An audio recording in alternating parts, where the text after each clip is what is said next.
Hi friends, வீட்டிலே இருக்கிறது டிப்ரெஷனாக இருக்கா? ஸோ எனக்குமே அப்படி தான் இருக்குது. ஸோ வாங்க பேசலாம். ஸோ கண்டிப்பாக இந்த வீடியோ கீழே கமெண்ட் பண்ணுங்கள், நான் பேசுகிறது உங்களுக்கு பிடிச்சிருந்துச்சுன்னா. ஸோ இன்னமும் நிறைய வீடியோஸ் பேசலாம், உங்களுக்கு பிடிச்சிருந்துச்சுன்னா கண்டிப்பாக கமெண்ட் பண்ணுங்கள், லைக் பண்ணுங்கள். ஓகேவா? வாங்க வீடியோக்குள்ளே போகலாம். சரி, இப்போது நான் உங்ககிட்ட என்ன பேச போகிறேன்னா, ஃபஸ்ட்டு வந்து நிறைய பேர் என்னோடய கமெண்ட்டில் வந்து என்ன கேட்பாங்களான்னா, மோஸ்ட்லி என்னோடய ஸ்லாங் வச்சு ஓரளவுக்கு கண்டுபிடிப்பாங்க. நீங்கள் வந்து திருநெல்வேலியா இல்லை மதுரையா அப்படின்னு நிறைய பேர் கேட்பாங்க. ஆக்சுவலி எனக்கு திருநெல்வேலின்னு சொல்லணும்னு ஆசை தான். ஆனால் இப்போ கொஞ்சம் இயர்ஸ்க்கு முன்னாடி எங்களை தென்காசியாக பிரித்து விட்டுட்டாங்க. ஆனால் சின்ன வயசுலேருந்தே நம்ம திருநெல்வேலின்னு சொல்லிட்டு திடீர்னு தென்காசின்னு சொல்கிறதுக்கு மனசு வராது. தென்காசியும் நம்ம ஊர் தான், இருந்தாலும் திருநெல்வேலின்னு சொல்லிட்டு தென்காசின்னு சொல்கிறதுக்கு மனசு வராது. ஆனால் இப்போதைக்கு தென்காசியாக டிஸ்ட்ரிக்டாக மாற்றிட்டாங்க. ஸோ நான் தென்காசிலேயும் ஆலங்குளம், அதுலேயும் ஒரு சின்ன கிராமம், அந்த கிராமத்துலேருந்து தான் நான் உங்ககிட்ட இப்போ பேசிகிட்டு இருக்கேன். சரி, என்னை பற்றி சொல்லியாச்சு இல்லையா? என்னோடய டிஸ்ட்ரிக்ட் பற்றி சொல்லிட்டேன். அப்புறமா நான் வந்து எம்ஏ பிஎட்டை வந்து முடிச்சிருக்கேன், டீச்சருக்கு படிச்சிருக்கேன். ஆனால் இப்போ பண்ணிகிட்ருக்கிறத பார்த்திங்கன்னா ஆரி ஒர்க் பண்ணிகிட்ருக்கேன். என்னோடய சிச்சுவேஷன், ஃபேமிலியில் வந்து சப்போர்ட் பண்ணுறதுக்கு யாரும் கிடையாது. ஸோ வந்து நான் கண்டிப்பாக வீட்டில் இருக்கணுங்கிற சிச்சுவேஷன்னால் நான் போகலை. ஸோ அதனால் இதை கண்டினியூ பண்ணிகிட்ருக்கேன். ஸோ வீட்டில் இருக்க எல்லா லேடிஸ்க்கும் மோஸ்ட் வர ப்ராப்ளம் என்ன, டிப்ரெஷன் தான். எதனால் அப்படின்னா, கண்டினியூஸாக நம்ம என்ன பண்ணுவோம் அப்படின்னா, மார்னிங் எழுந்திரிச்சு சமைக்கிறது, அப்புறமா நம்ம வந்து பாத்திரத்தை கழுவுவோம்.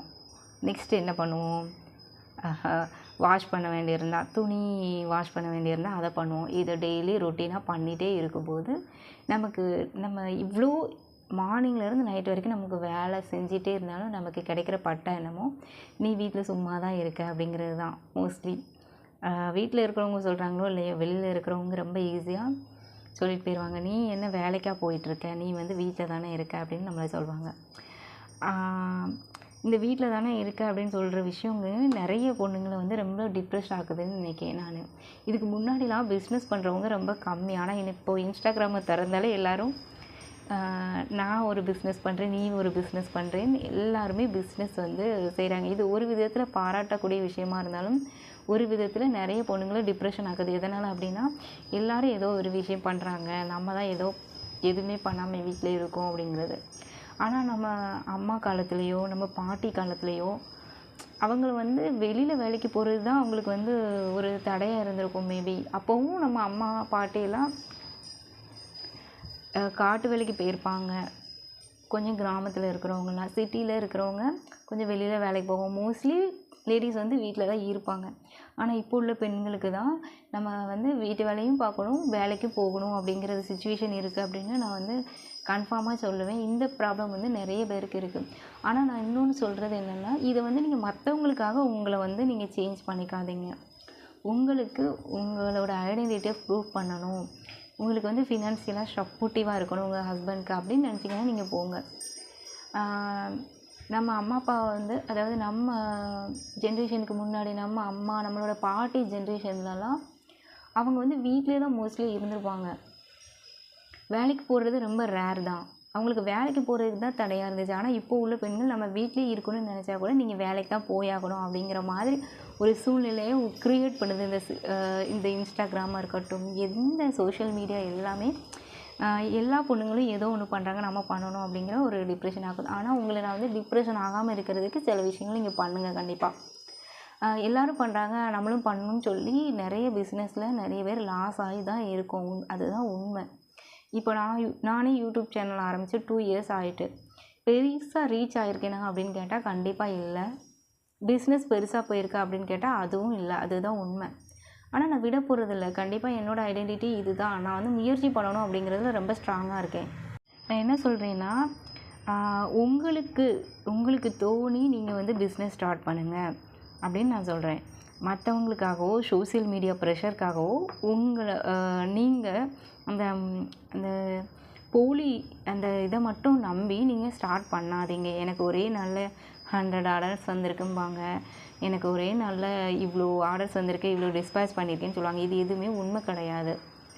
இதில் வந்து நீங்கள் 100% இதில் வந்து 20% தான் உண்மை, மற்றது எல்லாமே ஸ்கேம் தான். அதுதான் உண்மை.